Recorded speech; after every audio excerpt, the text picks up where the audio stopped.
বিজ্ঞান বলে একজন প্রাপ্তবয়স্ক সুস্থ পুরুষ একবার সহবাস করলে যে পরিমাণ বীর্য নির্গত হয় তাতে 4 কোটি শুক্রাণু থাকে।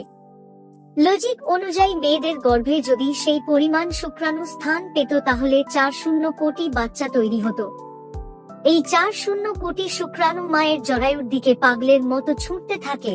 জীবিত থাকে মাত্র 3,000,500 শুক্রাণু, আর বাকিরা এই ছুটে চলার পথে ক্লান্ত অথবা পরাজিত হয়ে মারা যায়।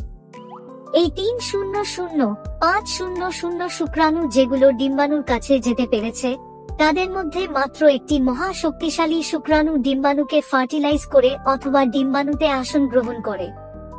সেই ভাগ্যবান শুক্রাণুটি হচ্ছে আপনি কিংবা আমি অথবা আমরা সবাই। কখনো কি এই মহাযুদ্ধের কথা মাথায় এনেছেন?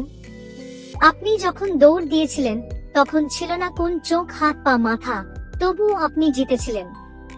আপনি যখন দৌড় দিয়েছিলেন তখন আপনার ছিল না কোন সার্টিফিকেট, ছিল না মস্তিষ্ক, তবুও আপনি জিতেছিলেন। আপনি যখন দৌড় দিয়েছিলেন তখন আপনার ছিল না কোন শিক্ষা, কেউ সাহায্য করেনি, তবুও আপনি জিতেছিলেন।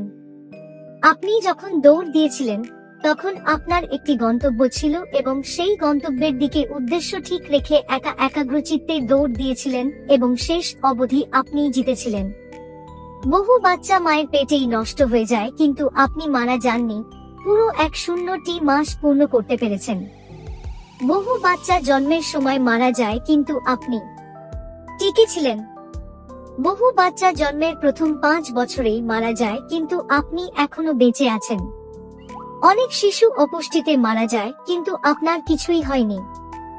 বড় হওয়ার পথে অনেকেই দুনিয়া থেকে বিদায় নিয়েছে কিন্তু আপনি এখনো আছেন।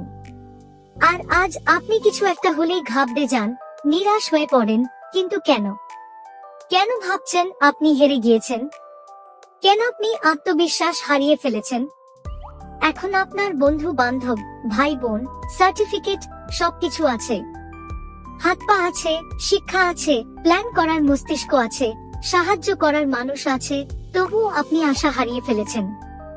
যখন আপনি জীবনের প্রথম দিনে হার মানেননি, 4 কোটি শুক্রাণুর সাথে মরণপণ যুদ্ধ করে ক্রমাগত দৌড় দিয়ে কারো সাহায্য ছাড়াই প্রতিযোগিতায় একাই বিজয়ী হয়েছেন, তাহলে হতাশা কেন? কেন একজন আপনার লাইফ থেকে চলে গেলে সেটা মেনে নিতে পারেন না? কেন আপনি একটা কিছু হলেই ভেঙে পড়েন? কেন বলেন আমি আর বাঁচতে চাই না? কেন বলেন আমি হেরে গিয়েছি? এমন হাজারো কথা তুলে ধরা সম্ভব, কিন্তু আপনি কেন হতাশ হয়ে পড়েন? আপনি কেন হারবেন? কেন হার মানবেন? আপনি শুরুতে জিতেছেন, শেষে জিতেছেন, মাঝপথেও আপনি জিতবেন। নিজেকে সময় দিন, মনকে প্রশ্ন করুন, কি প্রতিভা আছে আপনার? মনের চাওয়াকে সব সময় মূল্য দিন, সব সময় ঈশ্বরকে স্মরণ করুন। দেখবেন আপনি জিতে যাবেন। শুধু নিজের মনের জোর নিয়ে যুদ্ধ করতে থাকুন, নিজে জিতে যাবেন।